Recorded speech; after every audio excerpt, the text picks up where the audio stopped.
આંદોલનો કરવા પડે, સિંચાઈના પાણી માટે આંદોલનો કરવા પડે.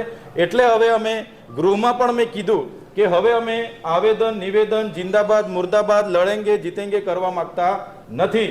અમને આદિવાસીઓને 29મું સ્વાયત્ત રાજ આપવામાં આવે એવી અમે ગૃહમાં માંગ કરી છે. 29મું રાજ્ય દેશનું ભીલ પ્રદેશ બનાવવામાં આવે એની અમે માંગ કરી છે. જે ભીલ પ્રદેશ હતો જ દેશ આઝાદ થયા બાદ એને ગુજરાત, મહારાષ્ટ્ર, મધ્યપ્રદેશ અને રાજસ્થાન આમ 4 રાજ્યમાં વિભાજિત કરવામાં આવ્યો છે.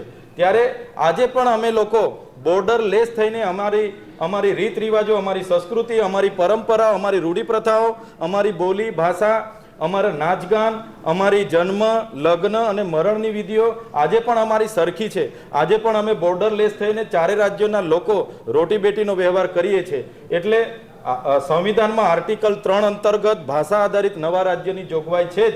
તો આવનારા દિવસોમાં દેશનું 29મું રાજ્ય ભીલ પ્રદેશ બને એની માંગ અમે ગૃહમાં કરી છે. એની રાજધાની કેવડિયા ખાતે બનાવવામાં આવે એવી માંગ કરી છે. જો આદિવાસી સમાજ આટલો બધો રેવન્યુ જનરેટ કરતો હોય અને અમારે ભીખ માંગવું પડે એ અમને ક્યારેય પોસાય નહીં. એટલા માટે દેશનું 29મું આદિવાસી સ્વાયત્ત આબાદિત રાજ્ય બને અને એનું ભીલ પ્રદેશ નામ આપવામાં આવે એ માંગ અમે આજે ગૃહમાં કરી છે.